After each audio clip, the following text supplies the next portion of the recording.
Welcome to The Explainer, where we break down the big topics. And today, we've got a really fascinating showdown in the world of gut health. So let's just jump right in. We're asking a pretty provocative question today. Can a plant, literally a plant extract, replace a prescription drug? It's the classic matchup, ancient wisdom versus modern medicine. Okay, so first things first, let's set the stage. We're talking about SIBO, that small intestinal bacterial overgrowth.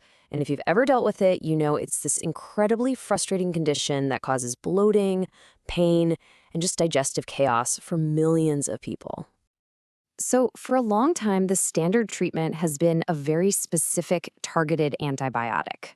But now, we've got a new challenger stepping into the ring, and this one has literally thousands of years of history behind it. All right, let's meet our contenders. In one corner, we have this natural powerhouse, and in the other, the modern scientific standard. So first up is berberine. And look, this is not some new wellness fad you just saw online. This is a natural compound that's been a cornerstone of traditional Chinese and Ayurvedic medicine for thousands of years. It has a seriously impressive resume. And in the other corner, we have rifaximin, which you might know by its brand name Zifexin. Now, this is the modern scientific solution. It's really cool because it's known as a eubiotic.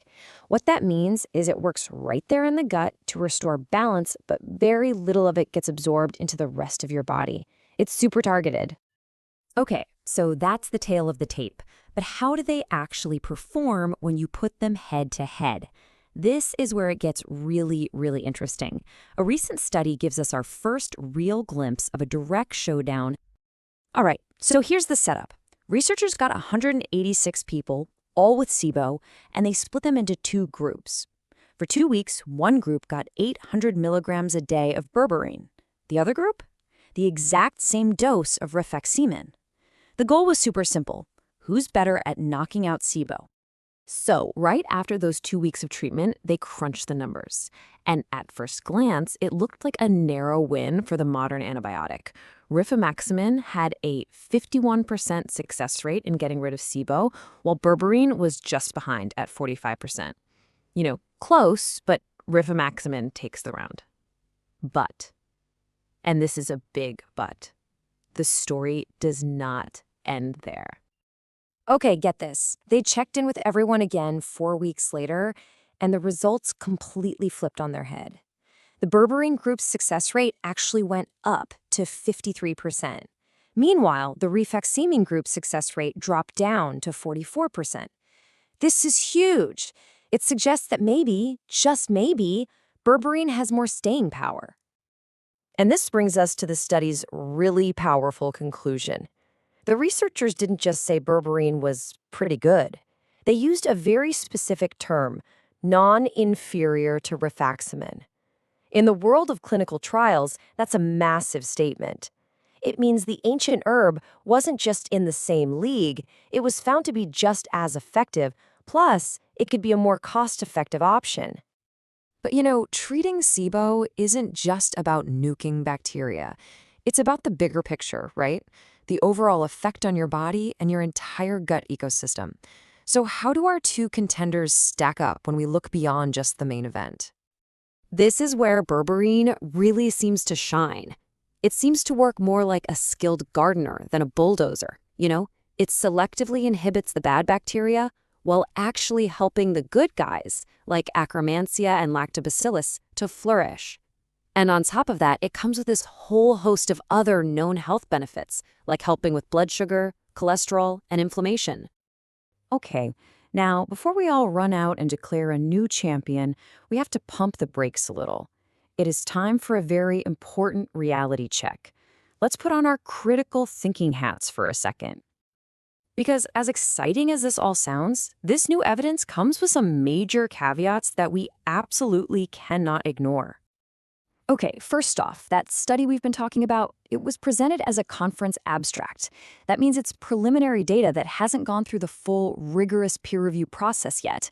That's a big deal. Second, you have to look at the body of evidence. Rifaximin is backed by dozens and dozens of well-conducted clinical trials. This is one of the very first head-to-head studies for berberine. And finally, let's talk safety. You can't just take as much as you want. It can cause GI side effects, and it is definitely not for everyone, especially if you're pregnant, and it can interact with other common medications. And this cautious perspective is echoed by experts in the field. As one clinical dietitian put it, after looking at all this, while the results are definitely promising, we have to maintain a healthy dose of scientific caution. You just can't put one preliminary study on the same level as a mountain of established research. So, where does that leave us? After weighing all the evidence, the exciting new study versus the established research, what's the final verdict in this showdown, at least for now? All right, here's the bottom line. Berberine has absolutely proven it's a serious contender. It's not a lightweight. It offers this really interesting, more holistic approach that might even have more lasting results. But, and this is key, based on the total weight of scientific evidence we have today, it has not unseated the reigning champ, rifaximin, as the standard of care. Not yet, anyway. Look, the goal here isn't for you to pick a winner. It's to empower you with information. The real key takeaway is understanding that the landscape for treating SIBO is changing. It's evolving. Now, you can take this knowledge to your doctor and have a much more informed, collaborative conversation about what options might be right for you and your specific situation. And that really leaves us with a pretty fascinating thought to end on, doesn't it?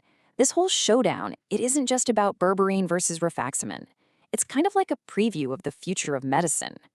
And it makes you wonder, as science continues to dig deeper, are we going to find that more of tomorrow's most powerful prescriptions have actually been hiding in nature's pharmacy all along?